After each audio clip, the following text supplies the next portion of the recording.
Hello hi friends, welcome back to my channel. ಇವತ್ತಿನ ವಿಡಿಯೋದಲ್ಲಿ ಕೆಲವೊಂದು ಯೂಸ್ಫುಲ್ ಟಿಪ್ಸ್ ಅನ್ನು ಶೇರ್ ಮಾಡ್ತಾ ಇದ್ದೇನೆ. ವಿಡಿಯೋವನ್ನು ಸ್ಕಿಪ್ ಮಾಡದೆ ಕೊನೆವರೆಗೆ ನೋಡಿ. ಒಂದು ತೆಂಗಿನ ಚಿಪ್ಪು ತಗೊಂಡಿದ್ದೀನಿ. ಚಿಪ್ಪಿಗೆ ಸ್ವಲ್ಪ ನಾರು ಹಾಕ್ತಿದ್ದೀನಿ. 3 ಲವಂಗ, ಸ್ವಲ್ಪ ಬೆಳ್ಳುಳ್ಳಿ ಮತ್ತೆ ಈರುಳ್ಳಿ ಸಿಪ್ಪೆ, ಒಂದು ಪಲಾವ್ ಎಲೆ, ಒಂದು ಕರ್ಪೂರ. ದಿನಾಲು ನಾವು ನೋಡಿ ಈ ಧೂಪ ಹಾಕೋದ್ರಿಂದ ಇದರ ಪರಿಮಳಕ್ಕೆ ಸೊಳ್ಳೆಗಳು ಮನೆಯೊಳಗೆ ಬರುವುದಿಲ್ಲ. ಸಂಜೆ ಹೊತ್ತಿನಲ್ಲಿ ನೋಡಿ ಈ ರೀತಿ ಮಾಡಬೇಕು. ಹಾಕಿರುವಂತ ಎಲ್ಲ ಪದಾರ್ಥಗಳು ಸುಡಬೇಕು. ಸುಟ್ಟಿದ ತಕ್ಷಣವೇ ನೋಡಿ ಈ ರೀತಿ ಹೊಗೆ ಬರಲಿಕ್ಕೆ ಸ್ಟಾರ್ಟ್ ಆಗ್ತದೆ. ಧೂಪ ಹಾಕ್ತೇವೆ ನೋಡಿ, ಅದೇ ರೀತಿ ಇಡೀ ಮನೆಗೆ ಹೊಗೆಯನ್ನು ಕೊಡಬೇಕು. ಸಂಜೆ ಹೊತ್ತಿನಲ್ಲಿ ಈ ರೀತಿ ಮಾಡೋದ್ರಿಂದ ಇದರ ಪರಿಮಳಕ್ಕೆ ಸೊಳ್ಳೆಗಳು ಕಡಿಮೆಯಾಗ್ತದೆ. ಬಟ್ಟೆ ತುಂಬಾ ಇದ್ದು ಒಣಗಿಸ್ಲಿಕ್ಕೆ ಜಾಗ ಇಲ್ಲದಿದ್ದಾಗ ಗೇಟ್ ಮೇಲೆ, ಗ್ರಿಲ್ ಮೇಲೆ, ಸ್ಟೆಪ್ ಮೇಲೆ ನೋಡಿ ಈ ರೀತಿ ನಾವು ಬಟ್ಟೆಯನ್ನು ಹಾಕ್ತೀವಿ. ರಾಡ್ ಮೇಲೆ ಬಟ್ಟೆ ಹಾಕಿದಾಗ ಕ್ಲಿಪ್ ಹಾಕ್ಲಿಕ್ಕೆ ಆಗುದಿಲ್ಲ. ಜೋರ್ ಗಾಳಿ ಬಂದಾಗ ಬಟ್ಟೆ ಎಲ್ಲ ಕೆಳಗೆ ಬೀಳ್ತದೆ.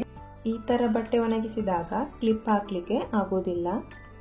ಏನ್ ಮಾಡ್ಬೇಕಂದ್ರೆ ನೋಡಿ, ಈ ತರ ವೇಸ್ಟ್ ಬಾಟಲ್ ಇರ್ತದೆ ನೋಡಿ, ಈ ತರ ಮುಂದೆ ಭಾಗ ಕಟ್ ಮಾಡಿ ಓಪನ್ ಮಾಡಿ ನೋಡಿ ಈ ತರ ಹಾಕಬಹುದು. ಈ ತರ ಬಟ್ಟೆಗೆ ಹಾಕಿದ್ರೆ ಬಟ್ಟೆ ಕೆಳಗೆ ಬೀಳುದಿಲ್ಲ. ಎಷ್ಟು ಜೋರು ಗಾಳಿ ಬಂದ್ರೆ ನೋಡಿ ಕ್ಲಿಪ್ ಹಾಕ್ಲಿಕ್ಕೆ ಆಗುದಿಲ್ಲ. ನೋಡಿ ಈ ತರ ಸಹ ಬಟ್ಟೆಗೆ ನಾವು ಹಾಕಬಹುದು. ಗೇಟ್ ಮೇಲೆ, ಸ್ಟೆಪ್ ಮೇಲೆ ಬಟ್ಟೆ ಹಾಕಿದಾಗ ಕ್ಲಿಪ್ ಹಾಕ್ಲಿಕ್ಕೆ ಆಗುದಿಲ್ಲ ನೋಡಿ. ಈ ತರ ನಾವು ಬಾಟಲ್ ಅನ್ನು ಯೂಸ್ ಮಾಡಬಹುದು. ಬಟ್ಟೆ ತುಂಬಾ ಇದ್ದು ಬಟ್ಟೆ ಒಣಗಿಸುವ ಕ್ಲಿಪ್ ಇಲ್ಲದಿದ್ದಾಗ ನೋಡಿ ಪೆನ್ ಕ್ಯಾಪ್ ಇದೆ ನೋಡಿ, ಅದನ್ನು ನಾವು ಈ ರೀತಿ ಯೂಸ್ ಮಾಡಬಹುದು. ಬಟ್ಟೆ ಕ್ಲಿಪ್ ತರ ನೋಡಿ ಈ ತರ ನಾವು ಬಟ್ಟೆಗೆ ಹಾಕಿದ್ರೆ ತುಂಬಾ ಗಟ್ಟಿಯಾಗಿರ್ತದೆ. ಎಷ್ಟು ಜೋರು ಗಾಳಿ ಬಂದ್ರೆ ಸಹ ಬಟ್ಟೆ ಕೆಳಗೆ ಬೀಳುವುದಿಲ್ಲ. ಪೆನ್ ಕ್ಯಾಪ್ ಅನ್ನು ನೋಡಿ ಈ ತರ ಸಹ ನಾವು ಯೂಸ್ ಮಾಡಬಹುದು.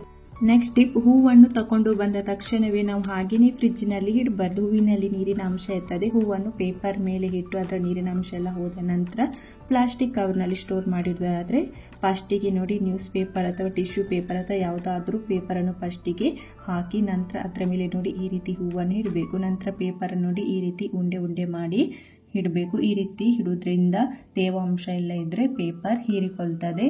ಈ ತರ ನೋಡಿ ನ್ಯೂಸ್ ಪೇಪರ್ ಅನ್ನು ಹಾಕಿ ನಾವು ಸ್ಟೋರ್ ಮಾಡಿ ಇಟ್ರೆ ಹೂವಿನಲ್ಲಿ ತೇವಾಂಶ ಜಾಸ್ತಿ ಬರುವುದಿಲ್ಲ. ತುಂಬಾ ದಿನದವರೆಗೆ ಫ್ರೆಶ್ ಆಗಿರ್ತದೆ ಹೂ.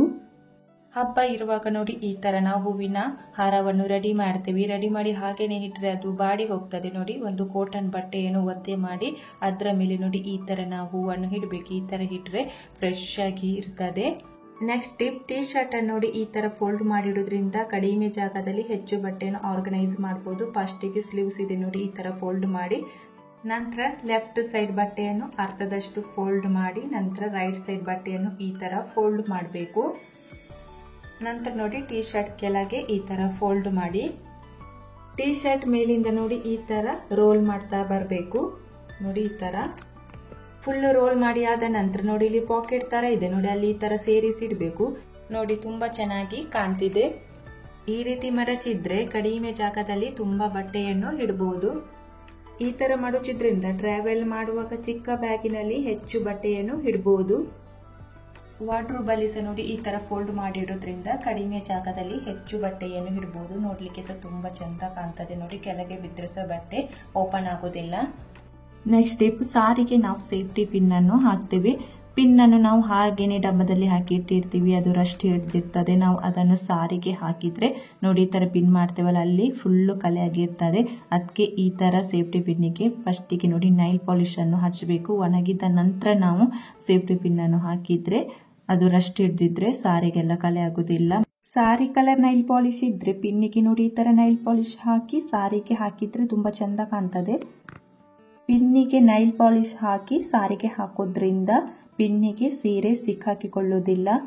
ಸೀರೆಗೆ ನೋಡಿ ಈ ತರ ಸೇಫ್ಟಿ ಪಿನ್ ಹಾಕಿದಾಗ ಸೀರೆಗೆ ಸಿಕ್ಕಾಕಿಕೊಳ್ತದಲ್ಲ, ಅದಕ್ಕೆ ನೋಡಿ ಈ ತರ ಮಣಿ ಇದೆ ನೋಡಿ, ಮಣಿಯನ್ನು ಹಾಕಿ ನಾವು ಪಿನ್ ಹಾಕಿದ್ರೆ ಸಿಕ್ಕಾಕಿಕೊಳ್ಳುವುದಿಲ್ಲ. ನೋಡಿ ಈ ತರ ಬೀಡ್ಸ್ ಅನ್ನು ಹಾಕೋದ್ರಿಂದ ಕೆಳಗೆ ರೌಂಡ್ ಇದೆ ನೋಡಿ, ಅಲ್ಲಿವರೆಗೆ ಸಾರಿ ಹೋಗುದಿಲ್ಲ, ಸಾರಿ ಡ್ಯಾಮೇಜ್ ಆಗಲ್ಲ. ಮನಿ ಅಥವಾ ಬೀಡ್ಸ್ ಇಲ್ಲದಿದ್ರೆ ಈ ತರ ಪೇಪರ್ ಇರ್ತದೆ ನೋಡಿ, ಯಾವ್ದು ಸಹ ಆಗ್ತದೆ. ಪೇಪರ್ ಅನ್ನು ಈ ತರ ಕಟ್ ಮಾಡಿ ನೋಡಿ ಪಿನ್ನಿಗೆ ಹಾಕಿ ನಾವು ಈ ತರ ಪಿನ್ನಿಗೆ ಪೇಪರ್ ಅನ್ನು ಹಾಕಬೇಕು. ನೋಡಿ ಈ ತರ ಹಾಕಿ ಸಾರಿಗೆ ಹಾಕೋದ್ರಿಂದ ಸಾರಿಯಲ್ಲಿ ಹೋಲ್ಸ್ ಆಗೋದಿಲ್ಲ, ಡ್ಯಾಮೇಜ್ ಆಗಲ್ಲ ಸಾರಿ. ನೋಡಿ ಈ ತರ ಸಾರಿಗೆ ಹಾಕಬೇಕು. ಅಥವಾ ಸ್ಟಿಕ್ಕರ್ ಇದ್ರೆ ಸ್ಟಿಕ್ಕರ್ ಅನ್ನು ಸಹ ಯೂಸ್ ಮಾಡಬಹುದು ನೋಡಿ. ಈ ರೀತಿ ಪಿನ್ ಮಾಡೋದ್ರಿಂದ ನೂಲು ಪಿನ್ನಿಗೆ ಸಿಕ್ಕಾಕಿಕೊಳ್ಳುವುದಿಲ್ಲ. ನೆಕ್ಸ್ಟ್ ಟಿಪ್, ಸಾರಿಯನ್ನು ಫೋಲ್ಡ್ ಮಾಡುವಾಗ ನೋಡಿ ನಾರ್ಮಲ್ ಆಗಿ ಯಾವ ರೀತಿ ಫೋಲ್ಡ್ ಮಾಡ್ತೇವೆ ನೋಡಿ ಅದೇ ರೀತಿ ಮಾಡಿ ಫಸ್ಟಿಗೆ ಲೆಫ್ಟ್ ಸೈಡ್ ಒಂದು ಸಲ ಫೋಲ್ಡ್ ಮಾಡಿ ನಂತರ ನೋಡಿ ರೈಟ್ ಸೈಡಿಗೆ ಹಿಡ್ಕೊಂಡು ಅದರ ಒಳಗೆ ಸೇರಿಸಿ ಹಿಡಿ ನೋಡಿ. ನಂತರ ಬ್ಲೌಸ್ ಇದೆ ನೋಡಿ, ಅದನ್ನು ಸಹ ಈ ರೀತಿ ಒಟ್ಟಿಗೆ ಇಟ್ಟು ಬಿಟ್ಟರೆ ಸಾರಿ ಮತ್ತು ಬ್ಲೌಸು ಒಂದೇ ಕಡೆ ಸಿಗ್ತದೆ. ನಂತರ ನೋಡಿ ಈ ಥರ ಫೋಲ್ಡ್ ಮಾಡಿ ಸಾರಿ ಮತ್ತು ಬ್ಲೌಸ್ ಬೇರೆ ಬೇರೆ ಕಡೆ ಇಟ್ಟು ನಾವು ಎಲ್ಲಿಗಾದ್ರೂ ಹೋಗ್ಬೇಕಾದ್ರೆ ಹುಡುಕ್ತಾ ಇರ್ತೇವೆ ನೋಡಿ, ಈ ಥರ ಇಟ್ಟರೆ ಒಂದೇ ಕಡೆ ಸಿಗ್ತದೆ. ನೆಕ್ಸ್ಟ್ ಟಿಪ್, ಬಾಟಲ್ ಇದೆ ನೋಡಿ, ಅದನ್ನು ಈ ಥರ ರೌಂಡ್ ರೌಂಡ್ ಆಗಿ ಕಟ್ ಮಾಡಬೇಕು. ಇಲ್ಲಿ ಡಿಸೈನ್ ಇದೆ ನೋಡಿ, ಅಲ್ಲಿ ನಾವು ಈಸಿಯಾಗಿ ಈ ಥರ ರೌಂಡ್ ರೌಂಡ್ ಆಗಿ ಕಟ್ ಮಾಡ್ಬೋದು ನೋಡಿ. ಈ ಥರ ನಾವು ಗೋಡ್ರೇಜಲ್ಲಿ ಬಟ್ಟೆಯನ್ನು ಹ್ಯಾಂಗ್ ಮಾಡಿ ಇಟ್ಟಿರ್ತೇವೆ. ಈ ಥರ ಇಡೋದ್ರಿಂದ ನೋಡಿ ತುಂಬಾ ಪ್ಲೇಸ್ ಬೇಕಾಗ್ತದೆ. ಈ ಥರ ಸ್ಯಾರಿಯನ್ನು ನೋಡಿ ಹ್ಯಾಂಗ್ ಮಾಡಿಡೋದ್ರಿಂದ ತುಂಬಾ ಪ್ಲೇಸ್ ಬೇಕಾಗ್ತದೆ. ಕೆಲವೊಂದು ಸಲ ನಮಗೆ ಸಾರಿಯೆಲ್ಲ ಇಡಲಿಕ್ಕೆ ಪ್ಲೇಸ್ ಇರೋದಿಲ್ಲ ನೋಡಿ. ಈ ಟಿಪ್ಪನ್ನು ಫಾಲೋ ಮಾಡೋದ್ರಿಂದ ಕಡಿಮೆ ಜಾಗದಲ್ಲಿ ಹೆಚ್ಚು ಸಾರಿಯನ್ನು ಆರ್ಗನೈಸ್ ಮಾಡ್ಬೋದು ನೋಡಿ. ಈ ಥರ ಆ್ಯಂಗರಿಗೆ ಕಟ್ ಮಾಡಿರುವಂಥ ಬಾಟಲನ್ನು ನೋಡಿ ಈ ಥರ ಹಾಕಿ ನೋಡಿ ಆ್ಯಂಗರಿಗೆ ಹಾಕಬೇಕು. ನಂತರ ನೋಡಿ ಈ ಥರ ಸಾರಿಯನ್ನು ನಾವು ಜೋಡಿಸಿಡೋದ್ರಿಂದ ಕಡಿಮೆ ಜಾಗದಲ್ಲಿ ಹೆಚ್ಚು ಸಾರಿಯನ್ನು ಇಡ್ಬೋದು.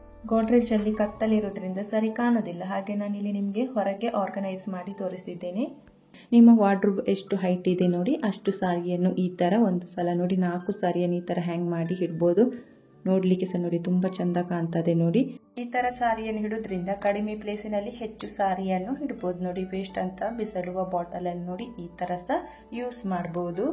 ನೆಕ್ಸ್ಟ್ ಟಿಪ್, ಸಾರಿ ಪೆಟಿಕೋಟ್ ನೋಡಿ ಲಂಗ ಇದೆ ನೋಡಿ, ಅದರ ದಾರ ನೋಡಿ ಒಂದೊಂದ್ಸಲ ಈ ರೀತಿ ಒಳಗೆ ಹೋಗಿರುತ್ತದೆ. ನಾವು ಅರ್ಜೆಂಟಿನಲ್ಲಿ ಸಾರಿ ವೇರ್ ಮಾಡಬೇಕಾದಾಗ ಈ ಥರ ಇರ್ತದೆ, ಅದನ್ನು ಫುಲ್ಲು ತೆಗೆದು ಹಾಕಬೇಕಾದಾಗ ತುಂಬ ಟೈಮ್ ಬೇಕಾಗ್ತದೆ. ಅದಕ್ಕೆ ಈ ಥರ ನೋಡಿ ಕತ್ರಿದೆ ನೋಡಿ, ಕತ್ರಿಯನ್ನು ತಗೊಂಡು ಅದು ಎಲ್ಲಿದೆ ನೋಡಿ ದಾರ ಅಲ್ಲಿ ತನಕ ಈ ರೀತಿ ವಿಡಿಯೋದಲ್ಲಿ ತೋರಿಸ್ತಿದ್ದೆ ನೋಡಿ, ಈ ಥರ ಸ್ವಲ್ಪ ಸ್ವಲ್ಪ ಮಡಚುತ್ತಾ ನಂತರ ನೋಡಿ ಎಲ್ಲಿ ದಾರ ಇದೆ ನೋಡಿ ಅಲ್ಲಿ ಈ ಥರ ಕತ್ತರಿಯನ್ನು ಓಪನ್ ಮಾಡಿ ನೋಡಿ ಈ ಥರ ದಾರ ಕತ್ತರಿದು ಮಿಡ್ಲಿಗೆ ಸಿಗ್ತದೆ ನೋಡಿ. ಆಗ ಕತ್ತರಿಯನ್ನು ಕ್ಲೋಸ್ ಮಾಡಿ ಈ ರೀತಿ ಎಳಿಬೇಕು ನೋಡಿ. ಈ ಥರ ಮಾಡೋದ್ರಿಂದ ಕತ್ರಿ ಜೊತೆಗೇನೆ ದಾರ ಬರ್ತದೆ ನೋಡಿ. ಈ ಥರ ನಿಧಾನವಾಗಿ ಎಳಿಬೇಕು. ಬಾಣಲೆಗೆ 2 ಸ್ಪೂನ್ ಎಣ್ಣೆ ಹಾಕಿದ್ದೇನೆ. ಎಣ್ಣೆ ಬಿಸಿ ಆದಾಗ ಅರ್ಧ ಸ್ಪೂನ್ ಸಾಸಿವೆ, ಅರ್ಧ ಸ್ಪೂನ್ ಜೀರಿಗೆ, 8 ಮೆತ್ತೆ ಕಾಳು. ಸಾಸಿವೆ ಸಿಡಿಲಿಕ್ಕೆ ಸ್ಟಾರ್ಟ್ ಆದಾಗ ಚಿಟಿಕೆಯಷ್ಟು ಅರಿಶಿನ, ಚಿಟಿಕೆಯಷ್ಟು ಇಂಗು, 1 ಹಸಿಮೆಣಸು, ಸ್ವಲ್ಪ ಕರಿಬೇವು ಎಲೆ, 4 ಎಸಳು ಜಜ್ಜಿದ ಬೆಳ್ಳುಳ್ಳಿ, 2 ಟೊಮೆಟೊ ಹಣ್ಣನ್ನು ಸಣ್ಣ ಸಣ್ಣದಾಗಿ ಕಟ್ ಮಾಡಿ ಹಾಕ್ತಿದ್ದೇನೆ. ರುಚಿಗೆ ತಕ್ಕಷ್ಟು ಉಪ್ಪನ್ನು ಹಾಕಿ 2 ನಿಮಿಷ ಚೆನ್ನಾಗಿ ಫ್ರೈ ಮಾಡಬೇಕು.